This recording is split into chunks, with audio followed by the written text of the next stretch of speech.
Allah ngaturaken Om Swastiastu. Assalamualaikum warahmatullahi wabarakatuh. Ya siji syukur kula sareng-sareng katuraken dhateng pangadalan Gusti Subhanahu. Awit saking sih pilasanipun kapangaken dhateng kelolaan panjenengan warga masyarakat Kaliwaru. Ini wonten ing injang menika tasih pinaringan kebagas warasan liwat katentreman kawilujengan. Asalipun Bapak Dukuh ingkang satu kinurmatan, wonten asalipun Bapak sesepuh pinisepuh ingkang satu kula tetening, asalipun sedaya ibu-ibu kadang ingkang satuhu kinurmatan. Ugi kadang kula mugi-mugi ingkang pantes kula tresnani miwah Baraya Agung rah ingkang satuhu mahambektir panjenengan. Bapak Ibu, ing mriki kawula badhe ngaturaken ulas sekedhik nggih kirang langkungipun nggih menika fungsi sadranan utawi napa ta tujuane sadranan nggih. Menika rikala semanten jagat menika tasih kosong nggih. Jagat tasih kosong wontene namung nggih simbah-simbah buyut riyin. Menika wonten satunggaling piantun ingkang ngumbara nggih. Ingkang wulandara karsan menika wonten ing Gunung Gambar, wonten ing Wonosadi. Rikala semanten menika mboten makmur kados sakniki nggih. Rezeki mboten kaya sakniki. Menika jagat isih kosong. Wontene namung tetukulan gembili uwi sak panunggalanipun. Pari mboten kaya sakniki. Doing nguni piantun kasebat gandeng wonten ingkang rasa welas menika dikirim saben dina nggih saben dina dikirim namung sak wontene gembili ibu timpul sak panunggalanipun. Kajeng piantun kasebat menika gadah penyuwun nek ngirim aku aja amben dina ndak kabeh-kabeh rekoso. Aku kirimen 3 dina pisan. Sedaya warga masyarakat rikala semanten nyadai. Lajeng 3 dinten dipun kirim nyuwun menika namung setunggal wulan nyuwun dipun kirim. Piyantunipun menika gadah pangandikan mbok menawa bibik-bibikku buyutku kabeh besok lamun to diparingi rejeki aku aja tok kirim 3 dina sedina sesasi kirimen setahun sepisan yen pas bibik-bibikku kedunungan rejeki. Pramila saking menika wedal saat menika ingkang samya amung tani nindakaken tanem tuwuh menika sampun panen ingkang dagang layar candak kula inggih diparingi bati putra wayah dikeparingke ngabdi negari sing isine kabeh diparingi bejo mulya. Mulane niki dina Kamis niki ngirim yen sakniki ngirim sedaya para pepunden utawi leluhur kula lan panjenengan. Jelas nggih, dados menika ngirim sedaya para pepunden. Mugi-mugi mawon warga masyarakat Kaliwaru menika pikantuk berkahipun dayani pinaringan bagas waras rahayu slamet lancar nggenipun sami nyambut damel satemah saged tirah dipun sandang tirah dipun tedha tirah kangge gesang kecekapanipun.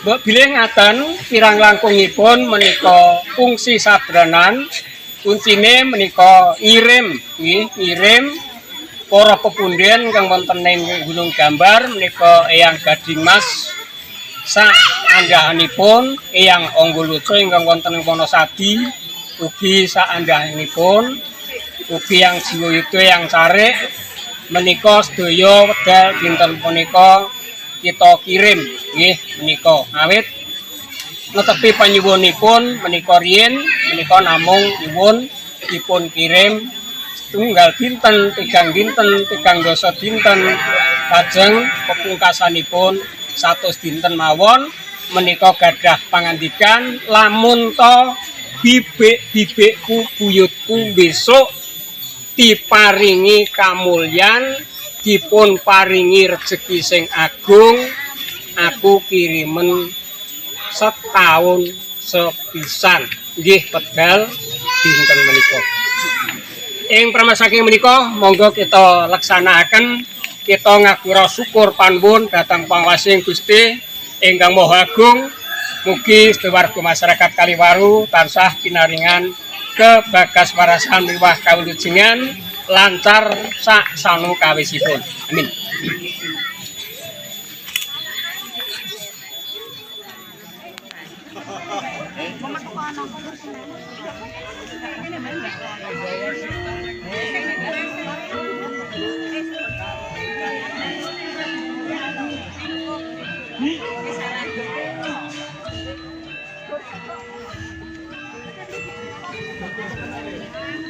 Pak RT tuku Pak RT.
Orang tekan ini aja dilangkai apa ada beletukan apa ya?